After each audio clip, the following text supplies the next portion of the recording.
शिवहरी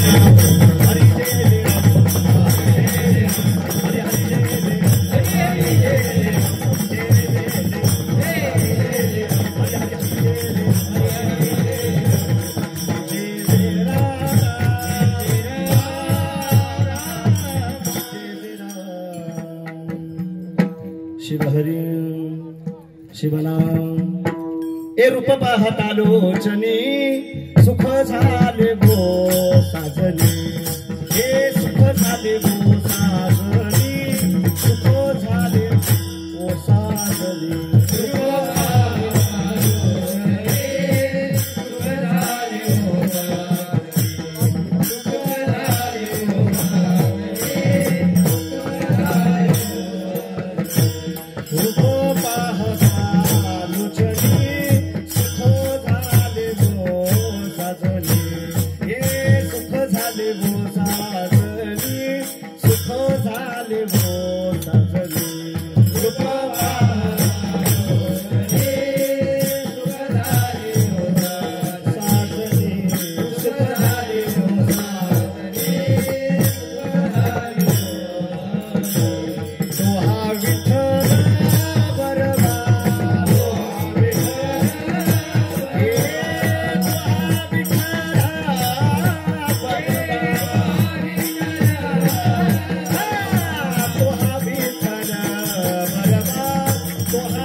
शिवहरी याचा थोडा बेस कमी करा, नॉर्मल आणि इफेक्ट नॉर्मल तुम्ही कमी करा, रिटर्न नको जास्त. शिवला शिवहरी हरिराम शुद्ध बीजापोटी फळे रसाळ गोमटी, फळे रसाळ गोमटी, फळे रसाळ गोमटी.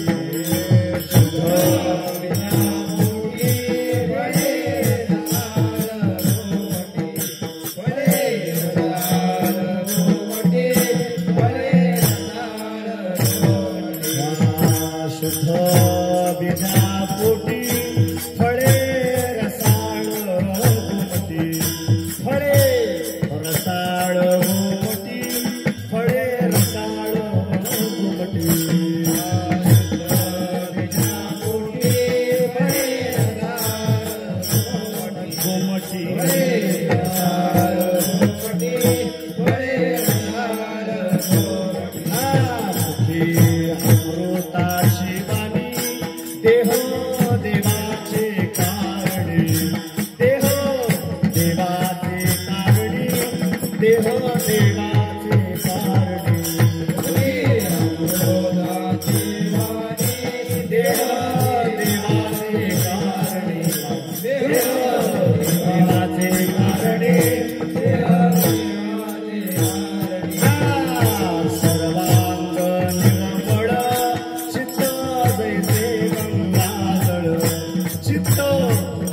शुद्ध बीजा पोटी शुद्ध बीजा पोटी शुद्ध बीजा पोटी शुद्ध बीजा पोटी शुद्ध बीजा पोटी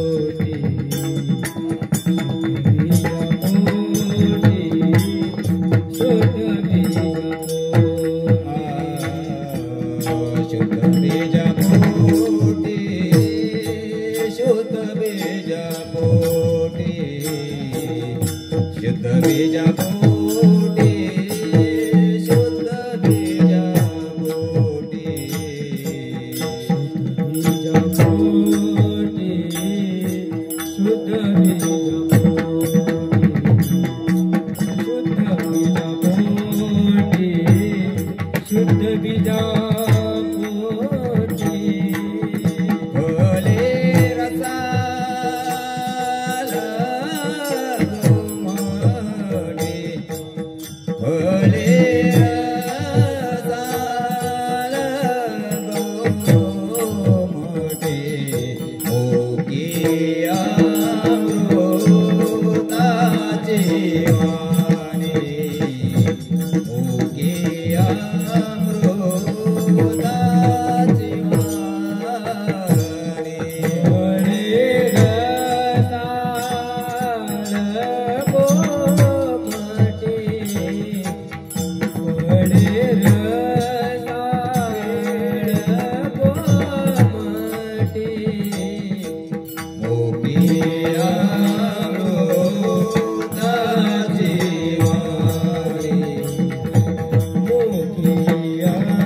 Oh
देह देवा देवाचे देवाचे करणी देह देवा ते करणी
शिवहरी शुद्ध बीजा पोटी फळे रसाळ गोमटी मुखी अमृताची वाणी देह देवा देवाचे कारणी सर्वांग निर्मळ चित्त जैसे गंगाजळ मुखी अमृताची वाणी देह देवा देवाचे कारणी तुका म्हणे जाती तापे दर्शने विश्रांती मुखी अमृताची वाणी देह देवा देवाचे कारणी हे पांडुरंगा करू प्रथम नमन पांडुरंगा करू प्रथम नमन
पांडुरंगा तुला प्रथम नमन दुसरे चरण संताचे ज्यांच्या कृपादाने कथेचा विस्तारू बाबाजी सद्गुरु दास तुका ओम नमो ज्ञानेश्वरा करुणा करा या दयाळा तुमचा अनुग्रह लाधलो पावन झालो चराचरी मनोजव्यम मारुतुल्य वेगम जितेंद्रियम बुद्धिमतां वरिष्ठम वातात्मजे भावानरुताय मुख्यम श्रीरामदूतं शरणं प्रपदे ज्या संगतीने विराग झाला मनोदरीचा जडभास गेला साक्षात्मा परमात्मा मज भेटविला आणि विसरू कसा मी गुरुपाय दुकाला हे मज दिसत असो परम विख्यात तो जो जाण ब्रह्म याचा असतो नारद कीर्तन वहिवासित लोको तया माझे दंडवत विठाल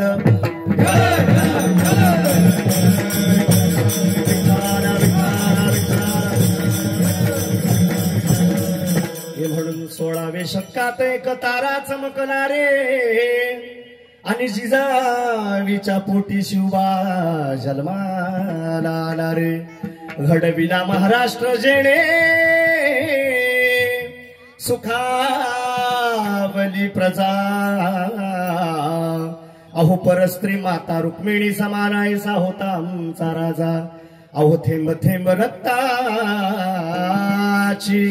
आठवण येते आम्हाला म्हणून कधीच विसरणार नाही राजे नमन करण्याला हो राजे नमन करण्याला राजे नमन करण्याला ओम नमोजी गणनायका सर्वसिद्धीन फलदायका अज्ञान भ्रांती छेदकाजी बोध रूपा माझिया अंतरी भरावे सर्व काळ वास्तव्य करावे मग वाक्य शून्यास वदवावे कृपा कटाक्ष करुणी आता ना वंदितो वाक्य विलासिनी जी चातुर्य कलार्थ कामिनी का शारदा विश्वमोहिनी वंदिली मी आता म्हणा नागेंद्र हराय त्रिलोचनाय भस्मांगराज रुद्राय महेश्वराय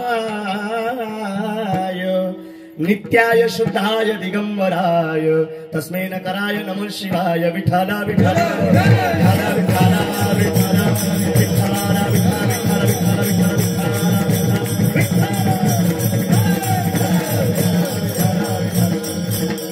म्हणून शुद्ध विजापोटी फळे रसाळ गोमटे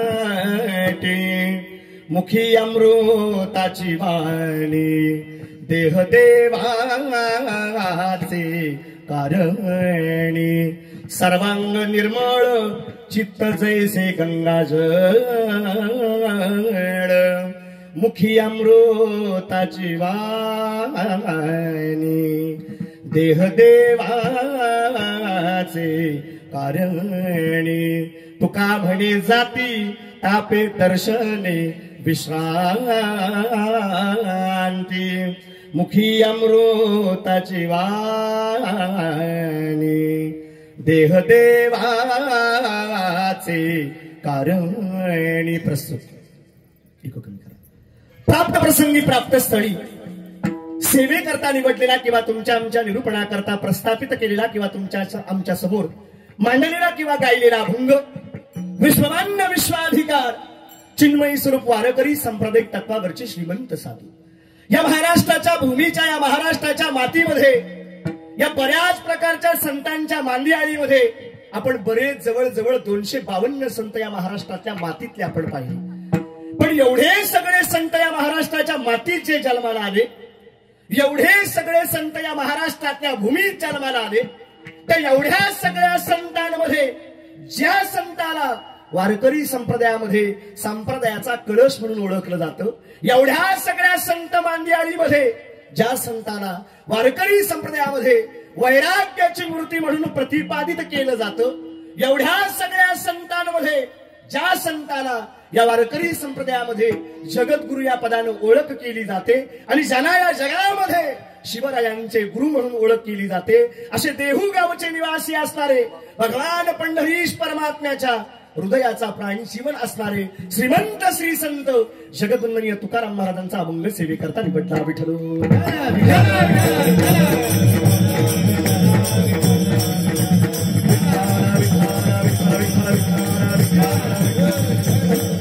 आता सेवेकरता मूळतः निवडलेला अभंग हा अभंग मूळतः सर्वसामान्य व्यक्तीचा अभंग सेवेकरता निवडलेला नाही ज्यांचा अभंग तुमच्या आमच्या सेवेकरता निवडलाय ते महाराष्ट्रातल्या एवढ्या सगळ्या संतांमध्ये ज्यांना वारकरी संप्रदायाचा कळस म्हणून ओळखलं जातं एवढ्या संतांच्या मांदियाळीमध्ये ज्यांना वारकरी संप्रदायामध्ये वैराग्याची मूर्ती आणि जगद्गुरु या पदाने ओळख केली जाते अशा श्रीमंत श्री संत जगद्वंदनीय तुकाराम महाराजांचा हा अभंग सेवेकरता निवडलाय पण निवडलेल्या अभंगाच्या दृष्टिकोनातनं थोडासा विचार किंवा थोडासा अपरिहार पाहण्याच्या पूर्वी ज्यांचा अभंग तुमच्या आमच्या सेवेकरता निवडलाय ते वारकरी संप्रदायातलं सर्वसामान्य पद नाही तर जगद्गुरु पदाचे मानकरी असणारे श्रीमंत तुकाराम महाराज आहेत या वारकरी संप्रदायामध्ये सगळे अभ्यास करणारी तुम्ही सगळी जाणकार मंडळी आहात वारकरी संप्रदायामध्ये या वाचकाच्या भूमिकेतनं वारकरी संप्रदायामध्ये 3च जगद्गुरु झाले अजून 4था जगद्गुरु धर्म सिद्धांतात कोणाच्या वाट्याला जन्माला आला नाही जगातले जे पहिल्या क्रमांकाचे जे जगद्गुरु आहेत कृष्ण वंदे ना जगद्गुरु पहिल्या क्रमांकाचे जगद्गुरु कृष्ण वंदे जगद्गुरु एक दुसऱ्या क्रमांकाचे जगद्गुरु आद्य गुरु शंकराचार्य 2 आणि तिसऱ्या क्रमांकाच्या जगद्गुरु पदाचे मानकरी देहू गावचे सुप्रसिद्ध साधू वैराग्याची मूर्ती आणि संबंधित सगळ्या वारकऱ्यांच्या कळसावर विराजमान असणारे जगद्वंदनीय तुकाराम महाराज हे तिसऱ्या क्रमांकाच्या जगद्गुरु पदाचे मानकरी आणि या जगद्गुरु पदावर विराजमान असणाऱ्या या तुकाराम महाराजांचा हा अभंग सेवेकरता निवडलाय। बरं काय तुकाराम महाराज या अभंगामध्ये सांगायचा प्रयत्न करतायत। एकीकडे महाराज या अभंगामध्ये भक्तीतल्या संप्रदायाचा विचार कराल तर या अभंगामध्ये भक्तीचं बीजारोपण केल्यानंतर भक्तीचं फलित नेमकं काय येतं याचं प्रतिपादन या अभंगामध्ये करतायत। पण आजच्या दिवसाचं जर निमित्त पाहिलं त्या निमित्ताचा जर विचार केला तर ज्याचं अंतःकरणातलं बीज शुद्ध आहे त्याच्या गर्भी किंवा त्याच्या पोटी येणारी शुद्धच फळं आपल्याला पाहायला मिळतात। एकीकडे संप्रदायाचा थोडासा वैशिष्ट्य पहा। संप्रदायामध्ये जो व्यक्ती भक्ती आणि परमार्थाच्या वाटेवर आला अरे त्या व्यक्तीच्या अंतःकरणामध्ये काही नाही काहीतरी थोडासा बदल होतो। महाराजांनी साधं सोपं सांगितलं, ज्यांनी परमार्थातलं बीज आपल्या अंतःकरणात रोवून घेतलं महाराज म्हणतात त्याच्या अंतःकरणामध्ये शुद्ध बीज गेलं की त्याची फळे मात्र रसाळ येतात। तसं परमार्थामध्ये तसं संसारामध्ये चांगला विचार करणारी माणसं जन्माला आली की छत्रपतींसारखं नावाचं रत्न शुद्ध बीजापोटी आणि फळे रसाळ उगमटी। महाराज म्हणतात ज्यांचं बीज शुद्ध आहे त्यांच्या अंतःकरणामध्ये गेल्यानंतर सगळं सर्वांगाच्या गोष्टी निर्मळ होऊन जातात। सगळ्यात त्रासदायक ज्या गोष्टी आहेत त्या सुद्धा त्या शुद्धत्वाच्या अंतःकरणानं नाहीशा होतात। याचा अर्थ एकीकडे परमार्थातलं फलित सांगताय, परमार्थातली प्रचितीचा अनुभव सांगताय आणि एकीकडे शिवरायांचं याच्यामध्ये उद्बोधन करणार आपण हा अभंग त्या दृष्टीने फिरवणार। विठ्ठल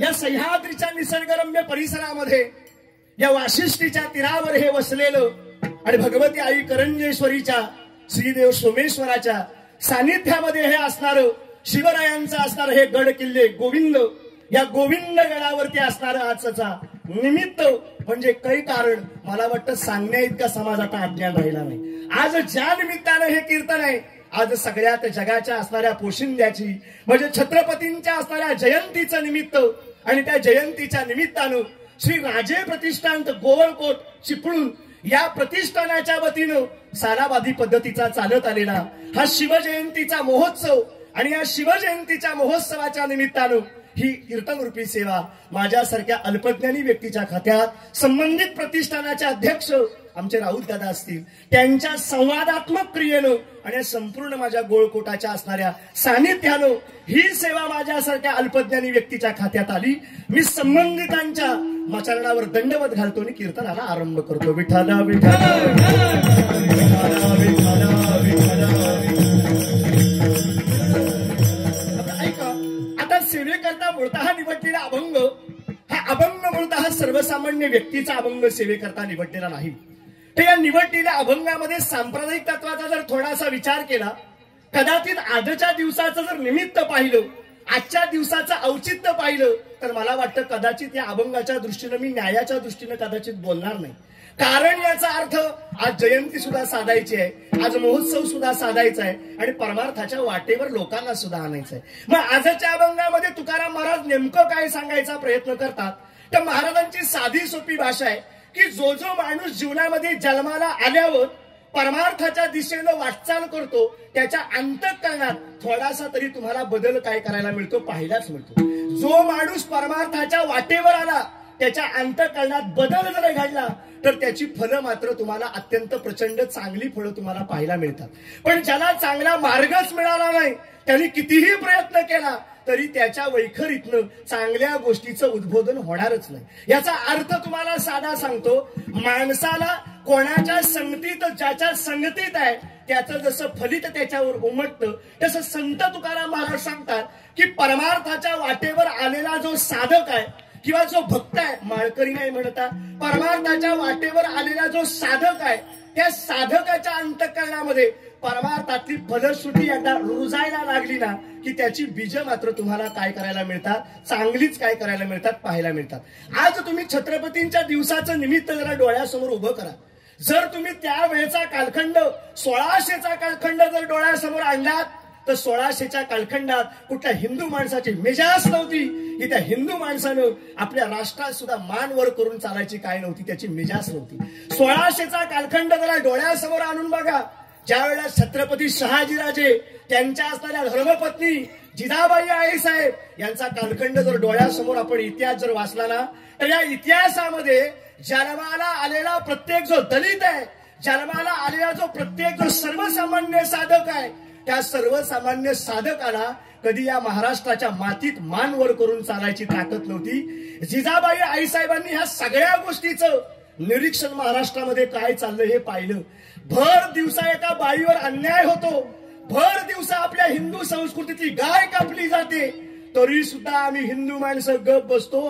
कुणीतरी आवाज उठवायला पाहिजे, म्हणून जिजाबाईच्या अंतःकरणात एक कळवळा निर्माण झाला. महाराष्ट्राची कोणतरी आई झाली पाहिजे, आणि कोणच जर आई झाला नाही तर या महाराष्ट्रातल्या लेकरांना उदराजवळ घेणार तरी कोण. साधा तिच्या मनामध्ये अंतःकरणाचा विचार आला, आणि त्या विचाराच्या पोटी जिजाबाई आईसाहेब एकदा धावत धावत त्या भवानीच्या चरणाच्या जवळ गेल्या. भवानीला वर्णन करायला लागले, अगं देवी, किती महाराष्ट्राचा अंत पाशील, आता दार उघड बाई, दार उघड. विनंती केली देवीला. अंबाबाई तुझ्या चरणाजवळ आले. देवी जवळ जिजाबाई आईसाहेब हात जोडतायत, आणि जिजाबाई आईसाहेब भवानी देवीच्या मातेच्या चरणावर नतमस्तक होऊन देवीला विनंती करतात, अगं आई, या महाराष्ट्रातली चाललेली हेळसांड पाहिली तर माझ्या डोळ्यातलं पाणी मला थांबवत नाही. आयाबाईंवरची भर चौकातला अत्याचार अन्याय पाहिला की माझ्या डोळ्यातलं पाणी आई मला साठवता येत नाही. दलितांवरचा अन्याय पाहिला तर माझ्या डोळ्यात मला काहीतरी गुपण्यासारखं वाटतंय. काहीतरी माझ्यावर कृपा कर, आणि माझ्या उदरात असा काहीतरी पुत्र व्हावा गुंडा, पण त्याचा दिली लोकी जिंदा. विनंती केली त्यानं देवीला, माते असा काहीतरी माझ्या गर्भाला पुत्र देना. मी ज्या गोष्टी महाराष्ट्रात केल्या नाहीत, माझ्या पोरानं महाराष्ट्रात असं काहीतरी करावं की तो जन्माला आल्यानंतर त्याचं नाव जरी काढलं ना तर प्रत्येकाचा मुजरा करण्यासाठी हात त्याचा वर यावा, प्रत्येक माणसाचा हात वर यावा, असं काहीतरी माझ्या कर्माला आई रत्न दे, रत्न दे. एका शाहिराचं गोड वर्णन आहे की स्वराज्याचं स्वप्न धरलं तीन मानी, नवसतीनं केला भवानीच्या चरणी, आईचा पुत्र लाभू दे या राष्ट्राला, शोभेल साऱ्या महाराष्ट्राला. हो हो हो, वंदन करूया जिजाईना, शिवरायांच्या आईला. खरं जर पहिलं वंदन जर कोणाला करायचं असेल तर महाराज म्हणतात पहिलं वंदन त्या खरं तर जिजाबाईला केलं पाहिजे. त्या जिजाबाई देवाच्या समोर गेल्या आणि देवाला वर्णन केलं, देवा असा काहीतरी माझ्या गर्भाला पुत्र दे की जो सगळ्या महाराष्ट्राची शान वाढवेल. असा काहीतरी पुत्र माझ्या गर्भाला दे जो महाराष्ट्रात आल्यावर महाराष्ट्रातल्या सगळ्या होणाऱ्या अघटित गोष्टी त्याच्या सानिध्यामुळे काय करतील, थांबतील. आई असा पुत्र माझ्या गर्भाला दे. अहो, पुत्र गर्भाला येण्यासाठी सुद्धा पूर्व पुण्य तसं लागतं, त्याशिवाय अशी मुलं जन्माला येत नाही. कुळी कन्या पुत्र होतील सात्विक, पण जयाचा हरिक वाटे देवा, जयाचा हरिक वाटे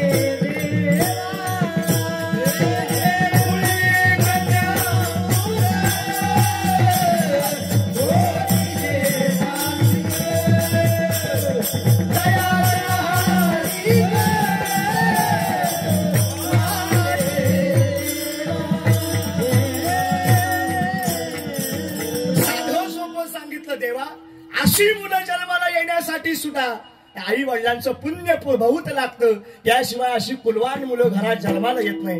तुकाराम महाराजांचं प्रमाण मिळालं, अरे कुळी कन्या पुत्र होती जे सात्विक, जयाचा हरिक वाटे देवा.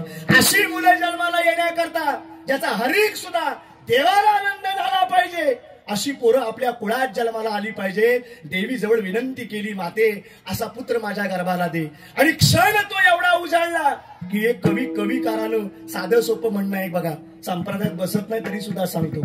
फार गोड वर्णन आहे. छत्रपती जीवनात मोठे झाले. छत्रपती जीवनात कधी मोठे झाले नाही, मोठी करणारी तशी जिजाबाई भेटली म्हणून छत्रपती मिळाली.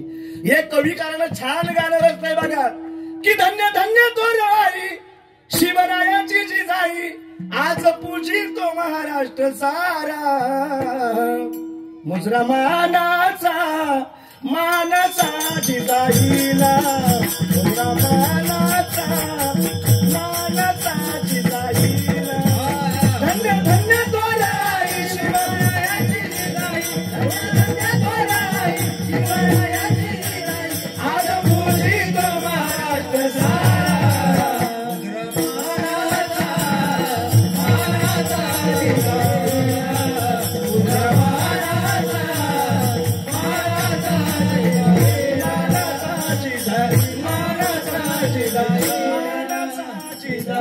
साधं सोपं तुम्हाला सांगितलं की काय गोड कविकारानं वर्णन करून सांगितलंय. अरे धन्य धन्य थोर आई ती शिवरायाची जिजाई, आज पूजी तो महाराष्ट्र सारा. आणि मुजरा मानाचा जिजाईला, मुजरा मानाचा जिजाईला. खरं गोड वर्णन करून सांगितलं.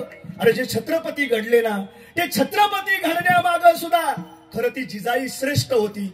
आजही महाराष्ट्रामध्ये काही लोक गड किल्ल्यांवर गेले, रस्त्यानं जर रॅली काढली ना तर काय माणसं आजही जोरात ओरडायला सांगतात, अरे राज तुम्ही पुन्हा जन्माला या, राज पुन्हा जन्माला या. अरे राज जन्माला यायची गरजच नाही. राजांचे विचार जरी जपले ना तरी महाराष्ट्राला कोणाला तारायची गरजच उरणार नाही. एवढं अहो साधं सोपं एक वाक्य सांगतो ऐका. छत्रपती ही महाराष्ट्रातली अशी गोष्ट आहे, छत्रपती डोक्यावर घेऊन फिरायची गोष्ट नाही. छत्रपती डोक्यावर घेऊन फिरण्यापेक्षा छत्रपतींचे विचार डोक्यात घेऊन फिरला ना तर महाराष्ट्रात कुठल्याच गोष्टीवर अन्याय झालेला तुम्हाला पाहायला मिळणार नाही. याचा अर्थ सोपा कळाला की तशा जिजाबाई गर्भीण राहिल्या. जिजाबाईंना जशा डोहाळे लागले, शहाजी राजांना जिजाबाईंना ह्या डोहाळे जेवणाचा कार्यक्रम आयोजित केला गेला. आणि डोहाळे जेवणाच्या कार्यक्रमाला शहाजी राजेला अशा शयनकक्ष कळतो ना, शयनकक्ष in language called as a bedroom, आताच्या भाषेत त्याला बेडरूम म्हणतात. शयन कक्षामध्ये जिजाबाई आईसाहेब बसले आहेत. आणि जिजाबाई आईसाहेब बसलेले असताना शहाजी राजांनी अगदी हलकं 2 पावलं टाकत आईसाहेबांच्या समोर जावं आणि जिजाईंना साधा प्रश्न विचारा, अगं जिजाई तुझ्या अंतःकरणात, राणीसाहेब तुमच्या अंतःकरणात तुम्ही गर्भीण आहात, तुमच्या अंतःकरणामध्ये काय डोहाळे होत आहेत तेवढे मला सांगा ना. ते डोहाळे जे तुमचे होतील ना ते सगळे डोहाळे मी पुरवायला तयार आहे, फक्त मला तुझे डोहाळे सांग ना, डोहाळे सांग ना. तारकन जिजाबाईनं जाग्यावरनं उठावं. 2 पावलावर शहाजीराजे मागायत ना, धावत शहाजीराजांच्या जवळ जावं जिजाईनं. माझे डोहाळे विचारताय तुम्ही? तार दिशी महाराजांच्या कमरेची तलवार बाहेर वाढावी. आणि जिजाबाई आईसाहेबांनी पहिलं वाक्य सांगावं, मला ही तलवार हातात घेऊन गार गार गार गार रणांगणात फिरवावी वाटते. अजून काय वाटतं जिजा राणीसाहेब तुम्हाला? मला एक वाटतंय, घोड्याला टाच मारावी आणि सह्याद्रीची सैर करून यावी, अख्खा महाराष्ट्र पिंजून काढावा, आयाबाईवर हात टाकण्याच्या हात जाग्यावर खंडन करावे. हे माझ्या मनातली डोहाळे आहेत. जिजाबाईंचे डोहाळे तिथं ऐकले ना महाराजांच्या अंगातला कापरा सुटला. आणि ते कापरा सुटल्यावर जिजाबाईंना थोडं त्यांनी हलवलं. अगं जिजा राणीसाहेब काय म्हणताय तुम्ही? हो राज, मला दानपट्टा चालावा वाटतो, मला रामाच्या कृष्णाच्या गोष्टी वाचन कराव्याशा वाटतात. कारण रत्नाची खाण कशी गर्भात त्यांच्या काय करत होती, वाढत होती. साधं सोपं सांगितलं. अरे रत्नाची खाण गर्भात असल्यामुळं त्या शहाजी राजांना ते जिजाबाईंच्या आईसाहेबांचे डोहाळे ऐकले आणि जिजाबाई आईसाहेबांचे डोहाळे शहाजी राजे व्यक्त करायला लागले. असे जर डोहाळे माझ्या राणीला लागले असतील तर माझ्या असणाऱ्या पोटी जन्माला येणारा मुलगा नक्कीच कोणतरी कुलदैवताचा अवतार असावा, तो नक्कीच कोणतरी भगवान परमात्म्याचा अवतार असावा. त्याचा जन्म कसा करता व्हावा संतांचं प्रमाण आहे धर्म रक्षावया अवतार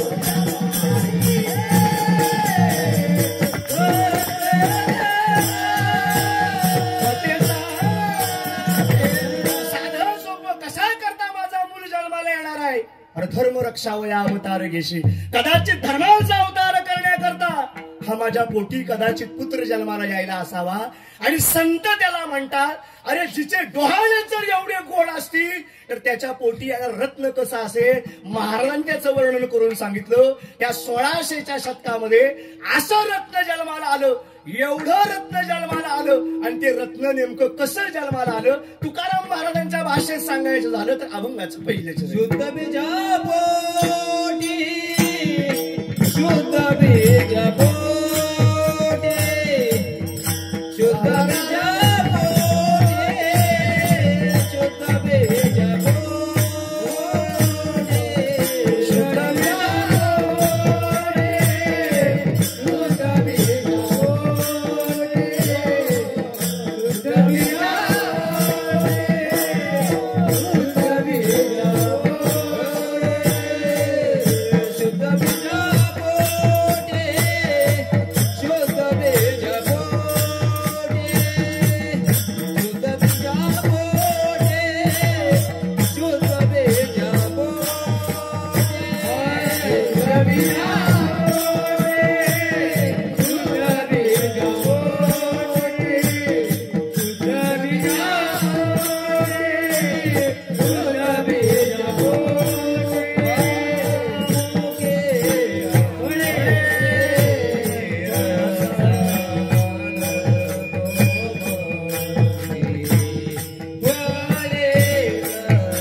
ज्याचे डोहाळे एवढे जर गोड असतील तर तिच्या पोटी येणारा पुत्र नेमका कसा असेल संतांचं प्रमाण त्याला आपण जोडलं संत तुकाराम महाराजांचं प्रमाण जुळालं की शुद्ध बीजा पोटी आणि फळे रसाळ गोमटी संतांच्या बाबतीत तुकाराम महाराजांना एवढंच सांगायचं आहे की बाबा जिथे चांगले विचार जन्म घेतात तिथं वाईट विचारांचा थारा कधी उडत नाही कितीही वाईट विचार असू द्या पण अंतःकरणात चांगल्या विचाराची पेरण जर तुम्ही आयुष्यभर केलीत ना, तर जीवनामध्ये तुम्हाला कधी वाईट गोष्टी तुमच्या समोर येणार देखील नाही. एक वाक्य लक्षात ठेवा, भलेही किती असत्याच्या गोष्टी असू द्या, भलेही किती अधर्माच्या गोष्टी असू द्या, पण या धर्म सिद्धांताचा नियम असा आहे की नेहमी विजय हा कोणाचा होतो?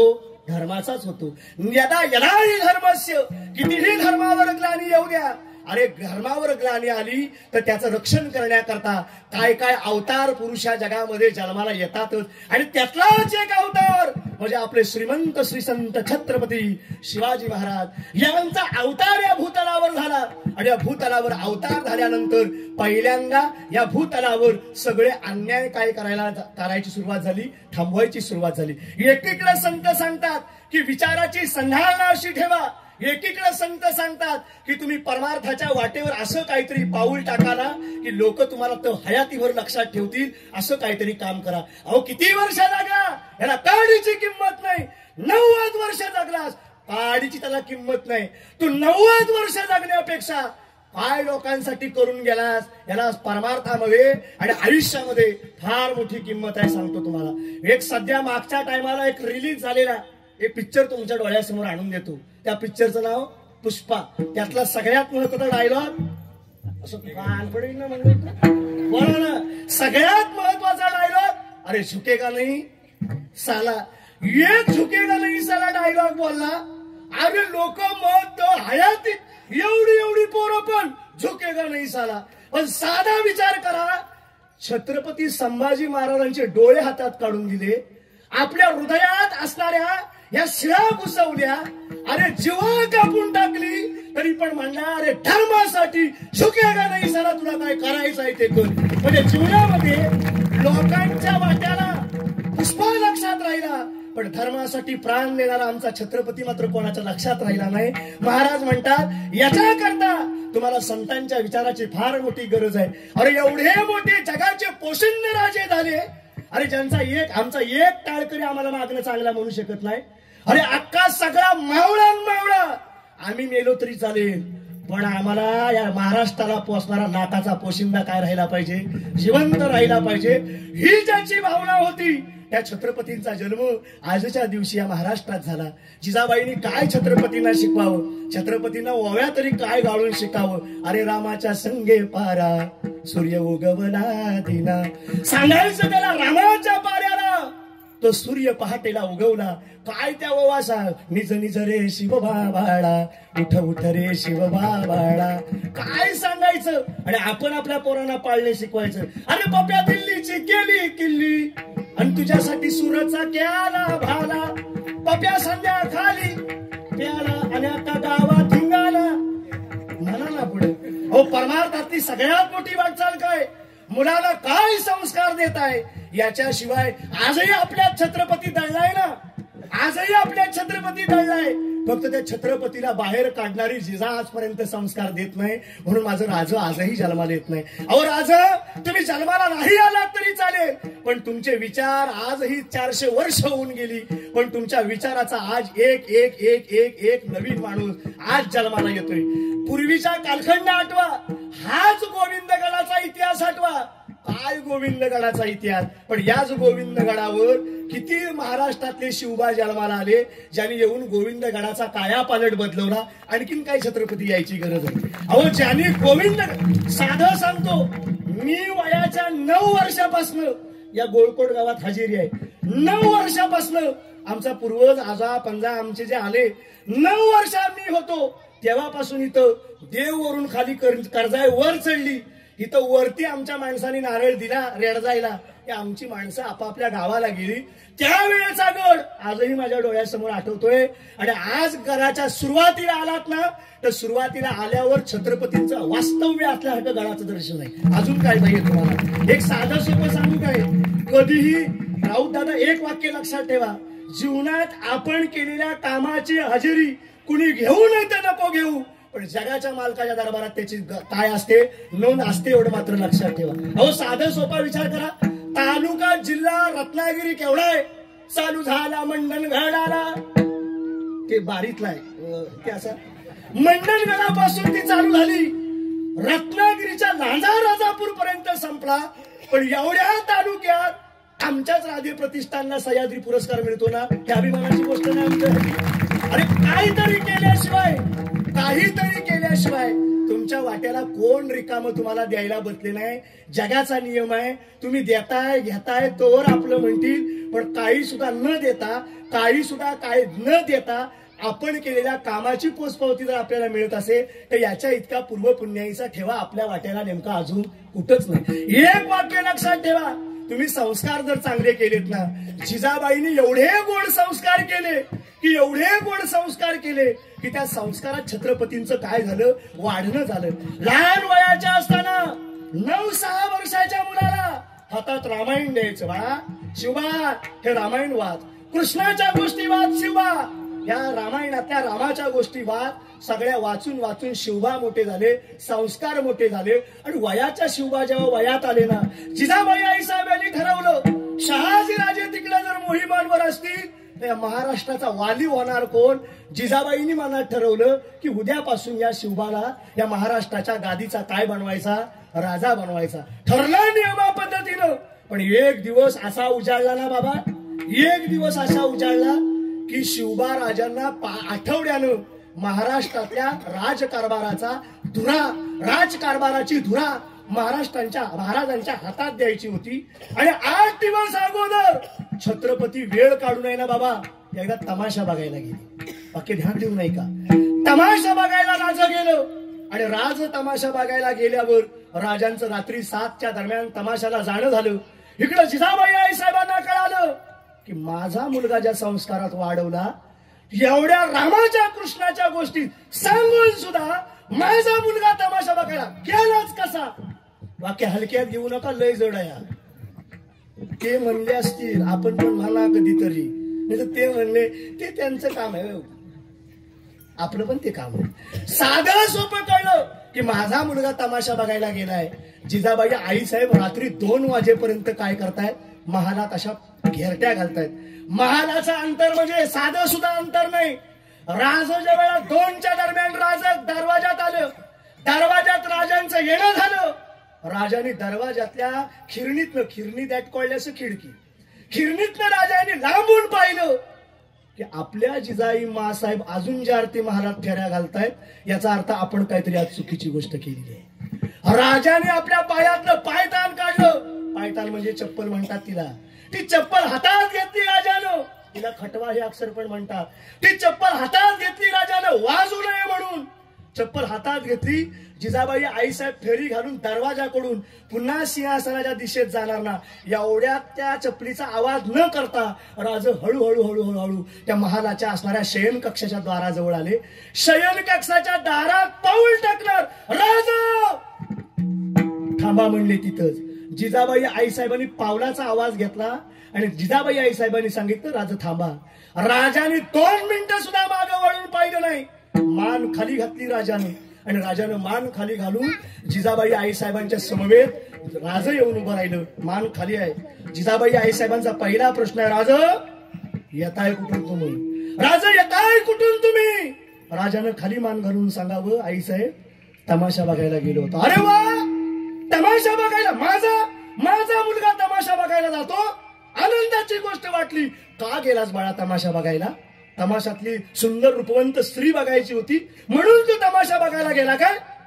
राजाने डोळ्यात लक्षात आलं की आपण काहीतरी चुकीची गोष्ट केली. राजांच्या डोळ्यातनं घळ पाणी खाली यायला लागलं. राजांच्या डोळ्यातलं पाणी महासाहेबांच्या पायावर पडण्याच्या आधी राजे डोपरावर खाली बसले. महासाहेबांच्या चरणावर दंडवत घातला. आईसाहेब चूक झाली. नाही गेलात का ते सांगा? नाही रा आईसाहेब, तमाशा बघायला गेलो होतो. संगतीने गेलो. गेलातच का? टाळी वाजवली. टाळी वाजवल्या क्षणाला बाहेर जो द्वारपाल असतो, बाहेर दारावर ठेवलेला एक द्वारपाल, तो द्वारपाल धावत आला. जिजाबाई आईसाहेब सांगतात, अरे जा त्या पलीकडच्या कक्षातल्या ज्या घुंगरा आहेत ना, ती घुंगर जरा घेऊन ये. जिजाबाई आईसाहेबांनी एवढं वाक्य सांगितलं. द्वारपालानं तो भाला तिथंच ठेवला. धावत पलीकडनं घुंगर आणली आणि घुंगर महासाहेबांच्या हातात दिली. महासाहेबांनी ती घुंगर घेतली आणि तो पाय आहे ना शिवाजी महाराजांच्या असा ढोपरावर ठेवला आणि ती चाळ महाराजांच्या हातात दिली. राज, हे चाळ घ्या आणि माझ्या पायात बांधा. मला पायात चाळ बांधायच्या. कशा करता आई पायात चाळ बांधताय? मी माफी मागतोय ना आई. नाही, पायात चाळबान माझ्या, कशाला चाळबान पायात? साधं जिजाईंचं वाक्य आहे, अरे माझ्या पोरग्याला मी घरात सुंदर स्त्री असताना सुद्धा माझ्या पोरग्याला बाहेर तमाशा बघायला जायची गरज लागते. गरज काय आहे? मी उद्यापासून चाळ बांधते, तुम्ही सांगाल त्या गाण्यावर फरमाईश करा, मी तुमच्या समोर रस्ते. आई साहेब चूक झाली, नाही परत चूक होणार आहे. राज जिजाबाई आई साहेबांच्या मुखातलं वाक्य आहे, राज या महाराष्ट्रातल्या बाया नाचवायला नाही, महाराष्ट्रातल्या बाया वाचवाय करता तुला जन्माला घातलंय, तेवढंच तुम्ही काम करायचं. महाराष्ट्रातल्या बाया वाचाव्या म्हणून जे राजे जन्माला आलं, त्या राजांच्या असणाऱ्या अंतःकरणात तसे संस्कार होते, म्हणून तुकोबारायाचा अभंग जुळतो, शुद्ध पूजा पोटीनी फळे रसाळ गोमटी. साधं सोपं सांगितलं, एकीकडे सांगायला लागले परमार्थ करा. अहो साध्या परमार्थातली निष्ठा काय असावी, परमार्थातलं ध्यान काय असावं? अहो साधं सोपं बघा. आजही आपल्याला कधीतरी कुणी विचारलं ना, छत्रपती शिवाजी महाराजांची जन्मदिनांक काय रेवा? जन्मदिनांक ना? अरे तू दररोज गडावर जातोस ना, मग जातोस कशाला? जन्मदिनांक काय माहित नाही दादा.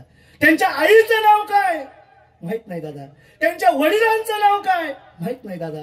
अरे ज्याच्या महाराष्ट्राच्या असणाऱ्या पोशिंद्याच्या राष्ट्रात आपण राहतो, त्याची एक खणानखणा आपल्याला माहिती असली पाहिजे. अहो साधं सांगतो, ज्याला राजाची माहिती कळाली, जो राजांच्या विचाराच्या सानिध्यात आला, तो कायमपर्यंत महाराष्ट्राचा झाला. उदाहरण सांगू, रायगडावर जर तुम्ही गेलात ना, एक रायगडावर गेलेल्या वाघ्या नावाच्या कुत्र्यानं छत्रपतींचा संघ पत्करला. आजही रायगडावर त्या वाघ्या नावाच्या कुत्र्याच्या समाधीचं दर्शन घ्यावं लागतं माणसांसारखं. अरे जीवासारख्या जीवातल्या सगळ्या साध्या जीवाला जवळ घेतलं तर त्याला स्थान प्राप्त होतं. अरे आपण जर छत्रपती शिवाजी महाराज, छत्रपती संभाजी महाराज यांचे विचार जर आपण डोक्यात घेतले, तर आपल्याला देखील लोक दंडवत घातल्याशिवाय, आपली समाधी नको बांधू दे, पण आपल्याला सुद्धा लोक दंडवत घातल्याशिवाय राहणार नाहीत ना. मग यासाठी नेमकं काय करावं, तर नेमकं छत्रपतींच्या विचाराच्या अधीन चालावं. इकडं जिजाबाई आईसाहेबांनी तयारी केली की आपल्या बाळाला, आपल्या शिवबाला, आपल्या राजाला या महाराष्ट्राचा राजा बनवायचा. गोड कवितेकाराचं एक वर्णन आहे. महाराज म्हणतात, ते छत्रपतींचा राज्यकारभार ज्या वेळा चालू झाला ना, त्याचं वर्णन आहे, आइये महाराज पधारी, आइये महाराज विराजिए,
कवित्रीकाराचं काय त्या लिखाण करणाऱ्याचं गोड वर्णन आहे की आइये महाराज पधारी, विराजिये पधारिये.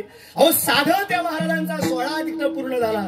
तुकाराम महाराज म्हणायला लागले, घड्याळात तिकडं सोहळा चालू झाला, घड्याळात 9 वाजायला आले. महाराज म्हणाले, थोडं थोडं पुढे पुढे पटापटा, जर एकच अभंगाचा चरण राहिलाय. महाराजांनी साधं सोपं सांगितलं, अरे अंतःकरणात चांगला भाव ज्याचा आहे, त्याच्या अंतःकरणात चांगले विचार जन्माला येतात. ज्याच्या अंतःकरणात रत्नाची खाण आणि संस्कार तसे वाढले, म्हणून छत्रपतींसारखं नावाचं रत्न या महाराष्ट्रात जन्माला आलं. अहो साधं स्वतः रत्न जन्माला आलं, पण स्वराज्य व्हावं ही श्रींची इच्छा, हे मनात ज्याने अंतःकरणात बाळगलं, नुसतं बाळगलं नाही, पण हे स्वराज्य, हे श्रींचं, हे धर्माचं, हे राष्ट्राचंच स्वराज्य व्हावं, या उदात्त हेतून छत्रपतीने आयुष्यभर आपलं आयुष्य झिजवला. काय लोकांना असं वाटतं की आयुष्यभरामध्ये माणसं अशी आहेत बाबा, निघाली की गाडीवर छत्रपतींचा फोटो लावला, गाडीवर इकडे माग शंभू छो छत्रपती लिहिलं, हे त्यांना वाटतो आम्ही छत्रपतींचे दात झालो का काय. अहो साधं विचार करा, गाडीवर न जाता आता गाडीवर छत्रपती लिहायचं, पाठीमागणं राज लिहायचं आणि जाताना येताना पोरीला हॉर्न मात्र देऊन आवर्जून पुढे जायचं. साधं सोपं सांगतात. अहो आज जयंतीच्या निमित्तानं तुम्ही जयंती केवढी करता, याच्यापेक्षा शिवाजी महाराजांचे विचार तुम्ही अंतःकरणात काय रुजवता याला वारकरी संप्रदायामध्ये फार महत्वाची किंमत आहे. तुम्ही छत्रपतींचे विचार गाडीवर लिहिण्यापेक्षा तुमच्या मनात लिहा. अहो छत्रपती हे सहसा मिळालेलं पद नाही. विशाल खोलेंचं एक वाक्य आहे, जे माझं नाही ते नाही, त्यांचं आहे ते त्यांचंच सांगतो. विशाल खोले महाराजांचं एक वाक्य आहे. विशाल खोले महाराज म्हणतात छत्रपती असंच होता येत नाही. अहो छत्रपती होण्याकरता आयुष्यातल्या 52 वर्षामधला 40 वर्षाचा कालावधी घोड्यावर बसून सैर करावा लागतो, त्याशिवाय छत्रपतींसारखं घडता येत नाही. आयुष्यातल्या 52 वर्षाच्या कालावधी मधला अहो आयुष्यातला 40 वर्षाचा कालावधी अखंड महाराष्ट्रातल्या या सह्याद्रीच्या घोड्यावर सैर करून टाकला. म्हणजे काय छत्रपतींच्या आपल्या जीवनासाठी त्याग असेल. संत तुकाराम महाराजांचा एक अभंग आहे, त्यांनी स्वतःचा विचार नाही केला, स्वतःच्या कुटुंबाचा विचार नाही केला, पण जगातल्या महाराष्ट्रातल्या सगळ्या लोकांचा विचार करा. अरे लाथ आणला संसार, त्या संसाराला लाथ मारली आणि अख्ख्या जगाचा संसार त्यांनी सांभाळला. म्हणून आजही महाराष्ट्रात मान वर करून आपण काय करतोय, सहजरित्या चालतोय ना. अहो तुम्ही साधा विचार करा, काय संस्कार होते ऐकला. जी मोहीम सुरतची झाली, त्या सुरतच्या मोहीमवरनं कोणतरी आता कमेंट टाकणार आहे बघा, शाना तो पट्या. तुम्ही कधी बघताव का नुसता इंस्टाग्राम आणि फेसबुक गुळ पडताव तुम्ही. त्या साध्या त्यांनी एका असणाऱ्या ब्लॉग फोरमवर एक साधी कमेंट टाकले, तो आणखीन एक चित्र का म्हणजे अभिनेता पण त्याच्यात आहे, माहिती आहे ना. नाही आम्ही महाराष्ट्रातले गप नाही तर कसा वाजवी टीव्हीला बातमी म्हणजे बातमी नावाचा प्रकार आपण काय कधी उघडायचा नाही. मला माझ्या तोंडावर म्हणा नाही. अहो साधं एक महाराष्ट्रातल्या जी सुरतची मोहीम झाली, त्या सुसंस्कार काय असतात बघा. सुरतच्या मोहीम मधनं एका मावळ्यानं सगळे आणलेली जी मोहिमेतनं आणलेलं जे जे होतं स्वराज्यासाठी ते सगळं समोर दरबारामध्ये पेश केलं गेलं. त्याचा हिशोब तक्ता लिहिला गेला आणि एका मावळ्यानं सांगितलं, राज तुमच्यासाठी मी एक काहीतरी खास गोष्ट आणली, मग द्या ना इथं. नाही एकांतामध्ये द्यावीशी वाटते. काय आणलंय तुम्ही, काय. नाही इथंच आण. इथं नाही राज, एकांतात दे. मला इथं देणार असाल तर द्या, नाही एकांतातली गोष्टी आम्ही स्वीकारत नाही. राजांचं एवढं वाक्य ऐकलं आणि त्या कल्याणच्या सुभेदाराला समोर काय की त्या सुनेला काय केलं, उभं केलं. कल्याणच्या सुभेदाराची सून पुढ्यात उभी राहिली. सून उभी राहिल्या छत्रपतींच्या चेहऱ्यावरचा आनंद आणि छत्रपतींच्या चेहऱ्यावरचा उत्साह. ताडकन महाराज जागेवर उभे राहिले. 32 मनाच्या सोन्याच्या सिंहासनाचा मालक एका कल्याणच्या सुभेदाराच्या सुनेकरता जागेवर उभं राहिले आणि महाराजांच्या मुखातलं साधं वाक्य आहे, कोणाला आणलंस हिला. अरे महाराज म्हणायला लागले, अशीच आमची आई सुंदर असती तर आम्ही बी सुंदर झालो असतो, वदले शिवछत्रपती. आणि हिच्यासारखी माझी आई असती तर आम्ही पण हिच्यासारखे सुंदर दिसलो असतो. काय विचाराची संधार नाही, काय जीवनामध्ये अंतःकरणात शुद्ध बीज आहे आणि त्या बीजासाठी एवढा राजा महाराष्ट्रासाठी जन्माला आला, या महाराष्ट्राच्या मातीसाठी जन्माला आला. नुसता जन्माला आला नाही तर त्यांनी मुखामधनं काय काय अशा गोष्टी बोलल्या, त्या एका वाक्यासाठी अख्ख्या महाराष्ट्रातल्या सगळ्या मावळ्यांनी आपल्या जीवाच्या रक्ताचं पाणी करावं. एका वाक्यासाठी कशामुळे आल्या तर अंतःकरणात शुद्ध बीज आलं, त्या बीजामुळं वैखरी कशी झाली. अभंगाचं दुसरं चरण.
प्रमाण सांगितलं बाबा.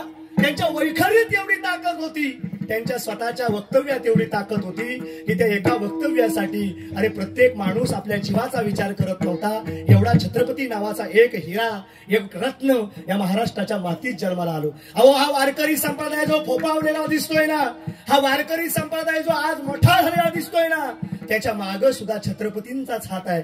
छत्रपतीनं त्यावेळेला माऊलींच्या, त्यावेळेला तुकोबांच्या असणाऱ्या वारी चालणाऱ्या वारीला जर राजाश्रय प्राप्त करून दिला नसता तर आजही माझ्या ज्ञानोबारायची पालखी पंढरपूरला गेली नसती. आजही माझ्या तुकाराम महाराजांची पालखी पंढरपूरला गेली नसती.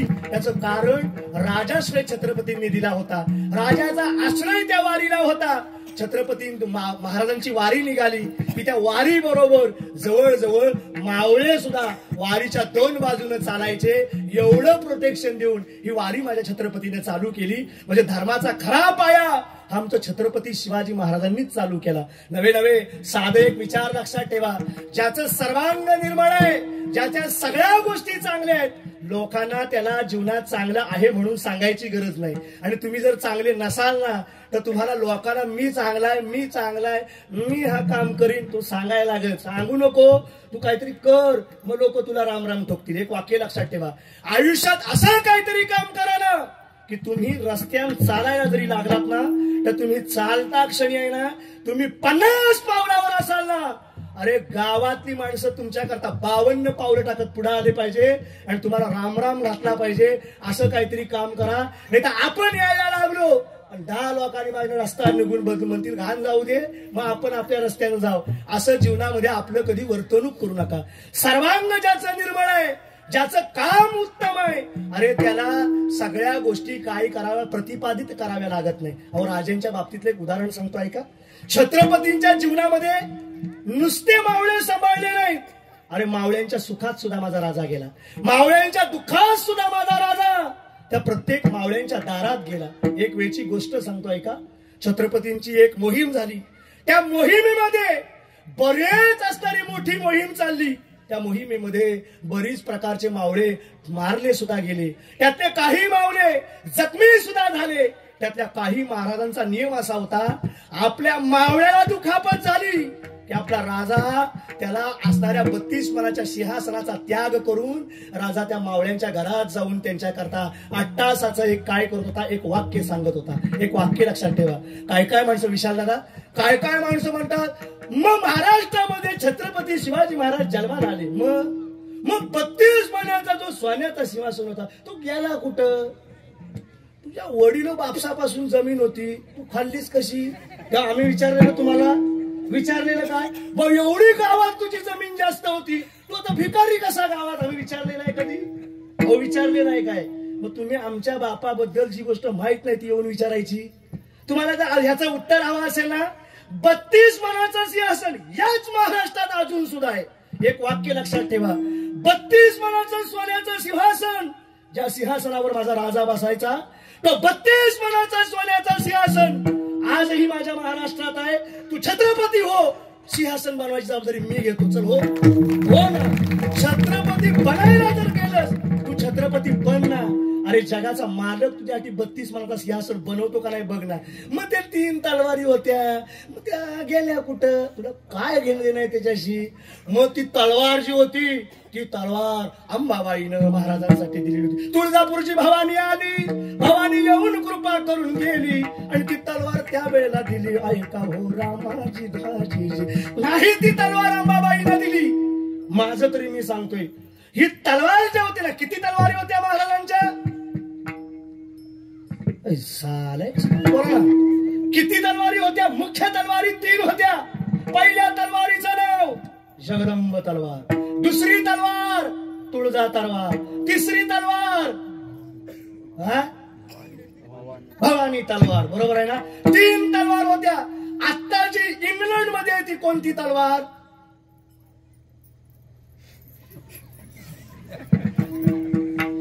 पटकन भावकीला बोलून एवढे विषय लगेच करून टाकतो. बोला ना. हो, इंग्लंड मध्ये आहे ना ती जगदंब नावाची तलवार आहे. ती इंग्लंड मध्ये वास्तव्य करते. महाराजांचं साधं सोपं ती एक जी तलवार दिलेली आहे, ती तुळजा नावाची तलवार तुळजाभवानीनं नाही, तिच्या आशीर्वादानं ती घेतलेली आहे, म्हणून तिचं नाव तुळजा ठेवलेलं आहे. आईनं जसा सगळ्यांचा मर्दनाचा कर्दनाचा काळ केला आणि ती तलवार नाही, ती तुळजा आई जशी त्या राक्षसांकरता जशी मर्दनी काळ मर्दिनी झाली, तशी ती तलवार सुद्धा या सैतानाची मुंडी उडवण्याकरता मर्दिनी व्हावी, म्हणून तलवारीचं नाव तुळजा ठेवलं. ओट तुळजा काढली म्यानामधून तलवार. मला माहितीये वाजवणार नाही म्हणून मी थांबलो इथे. ती तलवार म्यानामधून काढली ना की अगं तुळजा कर घात आणि तिच्यावर घात केला जायचा. तिचं नाव तुळजा नावाची तलवार होती. ती तुळजा नावाची तलवार पोर्तुगीजांकडून महाराजांनी दान पैसे देऊन विकत घेतली होती आणि तिला नाव तुळजा ठेवलं होतं. ती आशीर्वाद तुळजाभवानीच्या त्या एकूण 3 तलवारी महाराजांच्या होत्या. महाराजांनी साधे सोपं महाराजांचा एक मावळा या मुद्द्यावर होतो आपण. महाराजांचा एक मावळा संपला. काही घड्याळाकडे बघू नको मग का थोडासा मग राग येतय ना घड्याळाकडे बघितल्यावर. तमाशाला गेल्यावर तुम्ही घड्याळ बघता काय कधी? हा वर 100 रुपये देता होऊन द्या अजून एकदा. तेव्हा नाही तुम्ही काय म्हणत, तेव्हा आम्ही म्हणलेला बाबा का 100 रुपये देतो, कशाला देतो? उभं राहून का होईना पण ऐक कीर्तन तू. महाराजांचं साधेच होतं म्हण. अहो माणसं बघायला ना जिथं अवगुण आहे ना ह्या पायात आहे ना, ह्या पायात खडे हे डोपरत म्हणतात याला, ह्या डोपरात खडा रेमाटला ना अर्धा तरी तो जाग्यावर हलत नाही. पण इथं कीर्तन म्हणून कळत नाही काय महाराजांना? 9 वाजून 16 मिनिटं झाली, कसं काय चालणार महाराज? तू महाराष्ट्रात जन्माला, ही आमच्या महाराष्ट्रातली काशी आहे सगळ्यात. साधं सोपं विचार आहे का? महाराजांचा एक मावळा आजारी पडला. सर्वांग काय असं बघा, सर्वांच्या हितासाठी 32 मनाच्या सिंहासनाचा त्याग करून राज त्या मावळ्याला बघायला जाणार. एक असणारा महाराजांचा सेवक, दवंडी पिटवणारा एक सेवक, तो दवंडी पिटवत तिथपर्यंत गेला की राजा या गावात त्यांचं आगमन होणार आहे. आणि राजा या गावात येता या मावळ्याच्या घरात जाणार आहे. मावळ्याच्या पत्नीनं ती गोष्ट ऐकली. या आपला राजा आपल्या घरात यायला निघालाय. राजा घरात येणार धावत गेली. आपल्या सासूला बातमी सांगितली, नवऱ्याचा एक पाय तुटलाय, एक हात तुटलाय. आणि त्या हात तुटलेला असताना झोपलेल्या अवस्थेमध्ये तो मावळा त्या अंतरुणावर खेळलेला आहे. इकडं रक्त, त्यावेळी डॉक्टर बिक्टर टाका बिका प्रकार काय नाही, ओनली कापून डायरेक्ट. मग त्याला काय पर्याय नाही, डायरेक्ट औषधं लावायची, जुनी पारंपरिक औषधं. रक्ताचा ओझर अजून चालू आहे आणि त्याला बातमी कळाली की आपला राजा आपल्याला भेटण्याकरता आपल्या दारात येतोय. बायकोनं काय करावं असेल? घरातली श्रीमंती नाही, घरात पैसा नाही. अहो त्याच्या बायकोनं घरात जेवढ्या गोदड्या होत्या ना तेवढ्या गोदड्या महाराजांनी येतायत म्हणून आपल्या वाटेला जिथं इथं धूळ दिसते, जिथं इथं माती दिसते ना, त्या मातीवर आपल्या घरातल्या गोदड्यांची घडी घातली आणि ती घडी पाय घडी म्हणून महाराजांच्या आगमनासाठी घरात जिथं नवरा आजारी आहे त्या नवरा आजारी असणाऱ्या बिछाणापर्यंत ती आणली. माझ्या राजाच्या पायाला माझा राजा घर आहे म्हटल्यावर लांब अंतरावर चप्पल काढेल.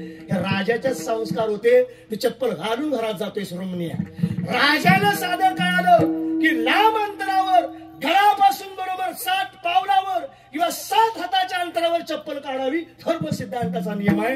राजाने चप्पल तिथं काढली. गोधड्यांच्या पाय घड्यावरनं राजा चालत दारात आलं. राजांच्या ओवाळणी करता त्या पत्नीने हातात ताट घ्यावा, औक्षण राजांना करावं आणि औक्षणाच्या वेळेला आपल्या डोळ्यातलं पाणी त्या औक्षणाच्या ताटात पडावं. आणि राजांचं औक्षण झाल्यानंतर राजाला त्या पत्नीनं वाक्य म्हणावं, राज तुमच्यासाठी तुम्ही येणार, आमची एवढी परिस्थिती नाही राज की तुम्ही येणार, आमच्याकडे एवढे पैसे नाहीत की तुम्ही येणार म्हणून आम्ही फुलाच्या पायघड्या टाकू शकत नाही, पण माझ्या गरीबाच्या घरच्या गोदड्या ज्या तुम्ही हातरलायत ना राज, त्या तुम्ही पायघड्या समजा आणि माझ्या घरात या. राजाने त्या पायघड्यावरनं औक्षणाच्या ठिकाणावरनं राज त्या असणाऱ्या मावळ्यापर्यंत पोहोचले. मावळ्यानं राजाला पाहिल्यावर मावळ्याच्या अंगाची करकाप झाली. मावळ्यानं ढळ ढळ ढळ तसा जोर जोरात मावळ्यानं रडायला सुरुवात केली. राजा केवढा हंबरडा पडला. राजाने त्याच्या मस्तकावरनं हात फिरवावा. का बाळा रडतेस तू? रडण्यामागचं कारण काय? राज तुम्ही माझ्या घरात एवढा जगाचा पोशिंदा, माझ्या महाराष्ट्राचा पोशिंदा माझ्या घरात यावा आणि तो माझ्या घरात माझ्या जवळ येत असताना माझा हात त्याला मुजरा करायला वर येऊ शकत नाही. माझं दुर्भाग्य आहे. माझा हात जाण्यापेक्षा तुम्हाला मुजरा करता येत नसेल, मी जिवंत का राहिलो याचं मला औचित्य वाईट वाटतंय. म्हणून राजे माझ्या डोळ्यात पाणी येतंय. मी तुम्हाला मुजरा घालू शकत नाही म्हणून माझ्या डोळ्यात पाणी येतंय. काय निष्ठा असेल? आधी लगीन म्हणायला लागलं राजा कोण नाण्याचं करायचं, मग माझ्या मुला रायबाच्या लग्नाला मी येणार. काय निष्ठा असेल? माझ्या लग्नात, माझ्या मुलाच्या लग्नात मी नसतो तरी चालेल, माझ्या मुलाचं लग्न करण्याकरता माझ्या 32 मनाच्या सिंहासनाचा बाप तिथं हजर आहे ना, मला दुसऱ्या असणाऱ्या कोणाची गरज नाही. राज आधी मोहीम कोंडाण्याची, आधी जीवनामध्ये मोहीम करायची, मग लगीन माझ्या राईबाचं करायचं. काय मावळ्यांची निष्ठा असेल, किती मावळ्यांचं प्रेम असेल. अहो एवढं प्रेम असताना जे राजे एवढे निष्ठावंत होते, एवढे असणारे कायदे पंडित होते, तरी पण प्रत्येकाला सर्वांग निर्मळ करून आपल्याला जवळ घेण्याची वृत्ती त्यांच्यामध्ये काय करायची असायची. अहो एवढ्या मोठा जनतेचा राजा छत्रपती शिवाजी महाराज साक्षात जगद्गुरु तुकाराम महाराजांच्या कीर्तनात जाऊन बसायचे. ज्याची आपण जयंती करतो तो राजा माझ्या वारकरी संप्रदायातल्या तुकाराम महाराजांच्या कीर्तनात येऊन बसायचा. मोगलांचा वेळा पडलेला असावा आणि मोगलांच्या वेळ्यामध्ये एक कोणतरी धावत यायचा, राजा वेळा पडलाय, वेळा पडलाय, घाबरू नका म्हणायला लागले. तुकाराम महाराजांचा अभंग आहे, तुटो हे शरीर सगळं तुटू दे पण विठ्ठल नामाचा गजर थांबू नये. आणि तुकाराम महाराजांनी विठ्ठल विठ्ठल विठ्ठल करावं, राजेनं वेश बदलावं आणि गनिमांच्या तावडीतनं राजे कधी सुटून जावे ही ताकद फक्त परमार्थातल्या कीर्तनात बसणाऱ्या अधिकाराची. त्यानं राजे कीर्तनात बसलेले असताना तुकाराम महाराजांचं राजेंना उपदेश आहे, आम्हाला पैसे देऊ नका, तुमचे येर वित्त धन हे ते आम्हा मूर्ती घ्या रे, माती म्हणायला लागले तुझे पैसे. राज तुकाराम महाराज म्हणतात, राज मला पैसे देऊ नका, फक्त एक काम करा, कंठी मिरवा तुळशी, व्रत करा एकादशी, व्रत करा एकादशी, व्रत करा एकादशी, कंठी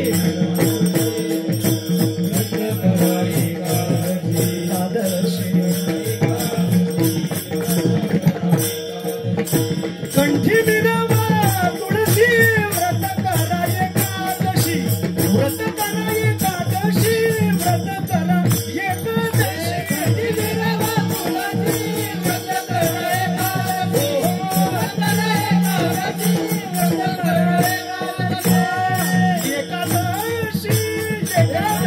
काय करा तुम्ही राज, अहो कंठी मिरवा तुळशी, व्रत करा एकादशी. तुम्ही राजा एक करा आमच्यासाठी, कंठामध्ये तुमच्या गळ्यामध्ये पवित्र तुळशीची माळ धारण करा. तुकाराम महाराजांना उपदेश, तुकाराम महाराजांनी राजनं केलेलं वाक्य आहे, तुम्ही गळ्यात तुमच्या तुळशीची पवित्र माळ घाला आणि एवढंच करा. आणि पांढरीच्या पांडुरंगाची एकादश धरा आणि काय म्हणा, विठोबा रखुमाई, विठोबा रखुमाई, विठोबा रखुमाई,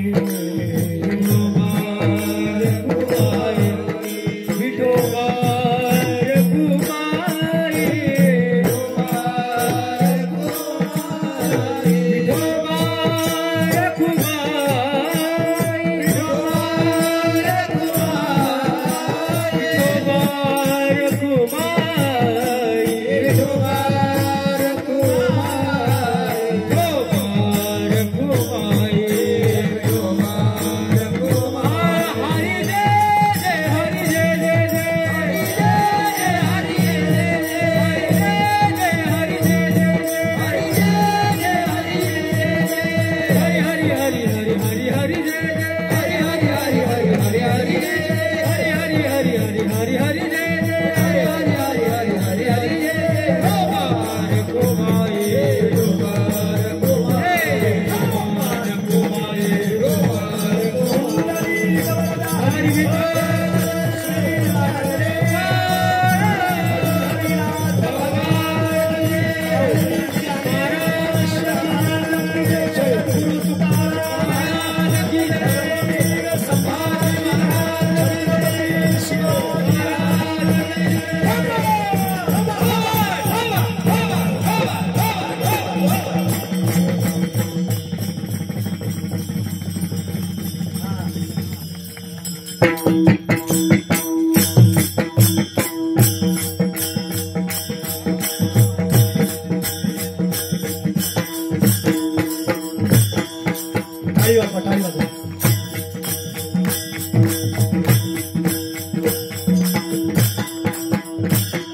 अमृताची वाणी देह देवाचे कारणी सर्वांग निर्मळ चित्त जैसे गंगाजळ मुखी अमृताची वाणी देह देवाचे कारणी 3 चरणामध्ये तुकाराम महाराज एवढंच सांगतात बाबा परमार्थाच्या वाटेवर आलेल्या माणसाच्या अंतःकरणामध्ये बदल झाला आणि तो बदल कशामुळे झाला त्याचा परिपाक काय घडतो हा दुसऱ्या चरणामध्ये वर्णन केला तो कशामुळे घडतो त्या परिपाकाचं परिपक्वत्व काय येतं तर त्या परिपक्वाचं परिपक्वत्व म्हणजे त्याचं सर्वांग निर्मळ बनून जातं आणि चित्त त्याचं निर्मळ आणि गंगेपेक्षा शुद्ध चित्त त्याचं बनून जातं कदाचित आजचा अभंग संप्रदायाच्या दृष्टीने धरून चिंतन सांगता आला नाही कारण की आज जगाच्या मालकाची जगाच्या पोशिंद्याची छत्रपतींची आपली आज जयंती असल्यामुळं त्या अभंगाचं चिंतन अशा पद्धतीने छत्रपती शिवाजी महाराज की जय छत्रपती धर्मवीर संभाजी महाराज की जय जय भवानी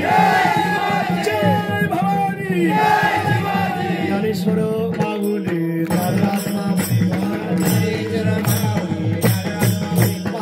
ज्ञानेश्वर माऊली हे ज्ञानोबा माऊली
म्हणा तुकाराम तुकाराम तुकाराम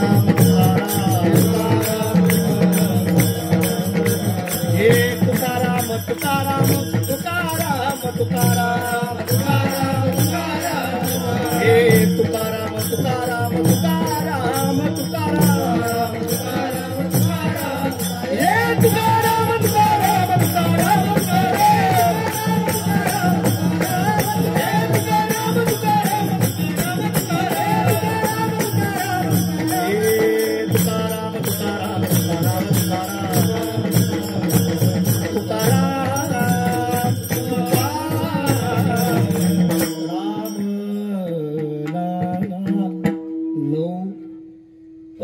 पुढे काहीतरी झाले.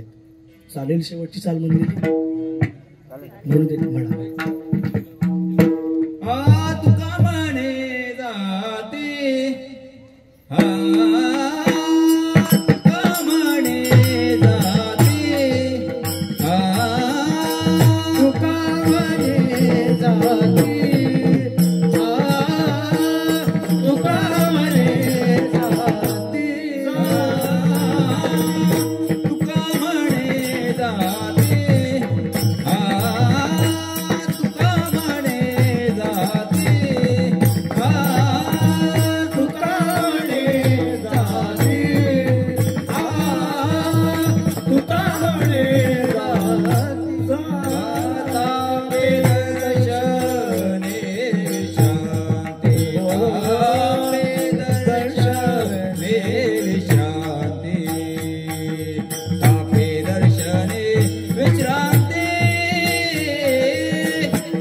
अमृताची वाणी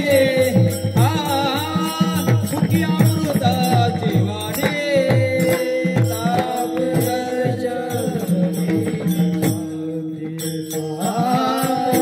दर्शने विश्रांती ताप दर्शने विश्रांती मुखी अमृताची वाणी मुखी अमृताची वाणी देवाचे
कारण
असो झालेली कीर्तनरूपी सेवा भगवान परमात्म्याच्या चरणावर समर्पित करण्याच्या पूर्वी कीर्तनाचे उपस्थित विनेकरी असतील त्यांच्या चरणावर दंडवत घालतो।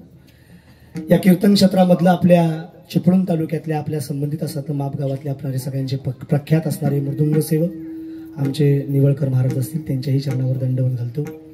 आमच्या या चिपळूण तालुक्यातले दुसरे असणारे मृदुंग वादक आमचे आदरणीय साहिल महाराज पवार असतील त्यांच्याही चरणावर दंडवत घालतो। गायन क्षेत्रातलं सगळ्यात मोठं आपल्या गोळकोट चिपळूण गावचं वैभव आदरणीय आमचे सुनील अप्पा असतील। कीर्तन क्षेत्रातलं गायन क्षेत्रातलं मृदुंग क्षेत्रातलं या रत्नागिरी जिल्ह्यामधलं सगळ्यात मोठं वैभव आमचे संकेतजी महाराज रामाणे असतील त्यांच्याही चरणावर दंडवत घालतो। गायन क्षेत्रातलं सगळ्यात मोठं वैभव आमचे सौरभजी महाराज पवार असतील त्यांच्याही चरणावर दंडवत घालतो। कीर्तनाला या ठिकाणी उपस्थित संबंधित आमची सगळी गोळकोट गावाची संबंधित सगळी मंडळी आहेत। खरोखर एकदा या मंडळींसाठी जोरदार टाळ्या वाजवा। एक वाक्य लक्षात ठेवा, हे तुमचं जे गोळकोट गाव आहे ना हे चिपळूण पासून म्हणजे शहरापासून काही लय लांब नाही।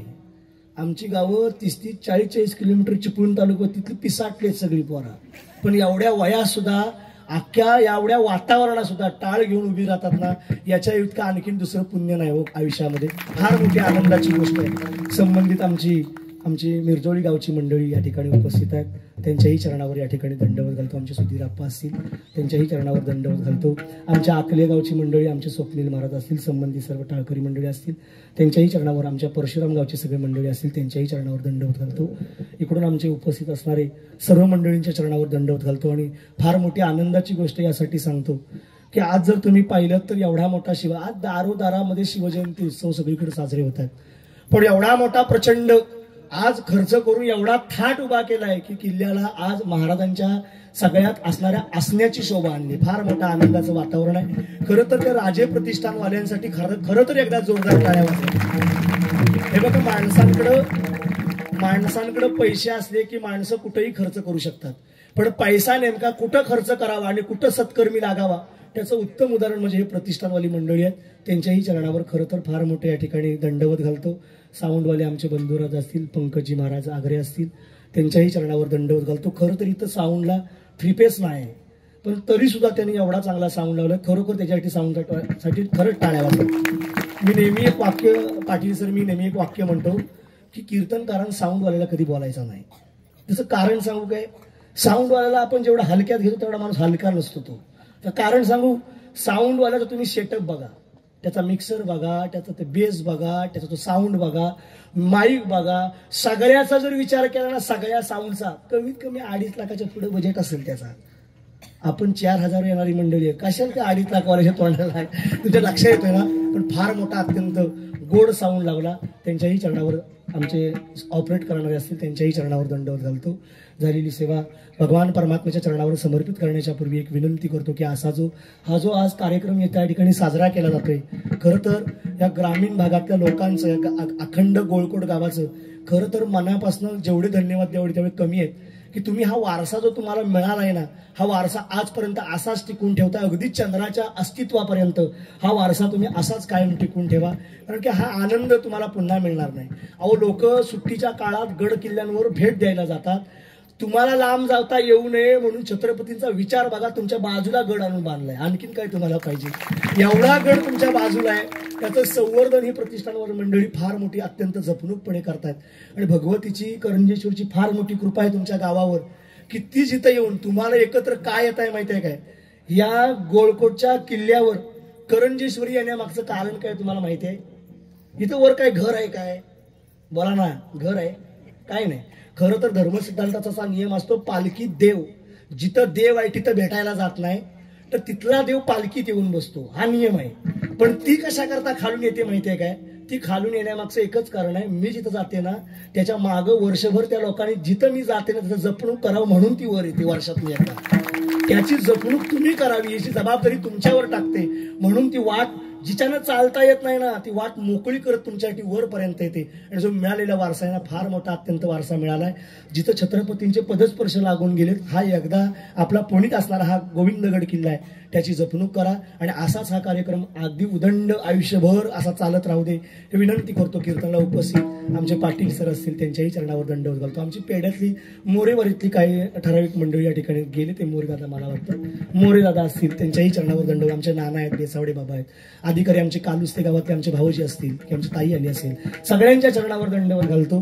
झालेली कोणाच्या अभावी कीर्तनात जर कोणाचं नाव घ्यायचं राहिलं असेल तर दिलगिरी व्यक्त करतो. झालेली सेवा भगवान परमात्म्याच्या चरणावर समर्पित करून सेवेला सोलपेराम देतो. विठ्ठल जय जय.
सर्वांना नमस्कार, जय शिवराय.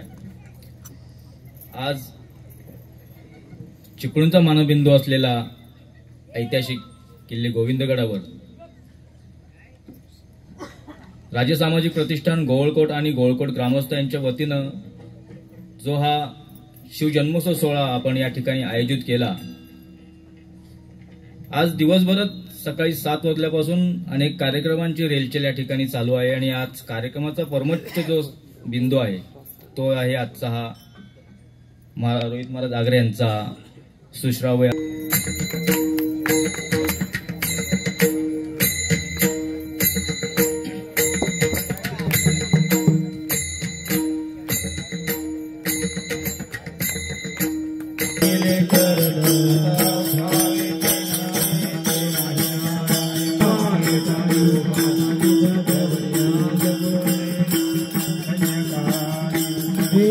प्रेम आरती गोविंदा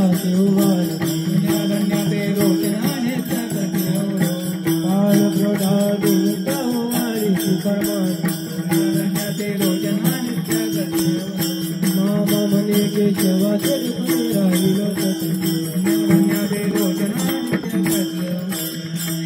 आरती नाना राजा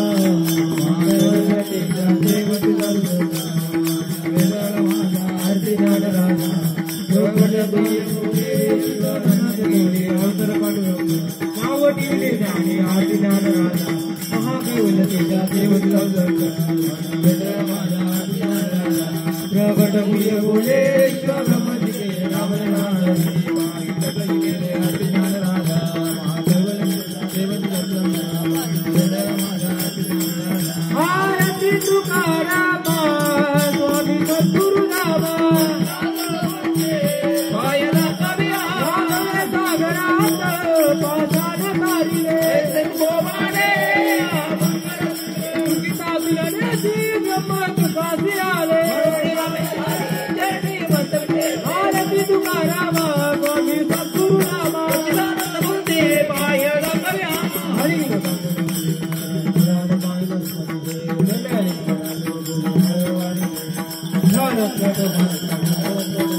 देवी पायी संध्या संतान शिरवी मध्ये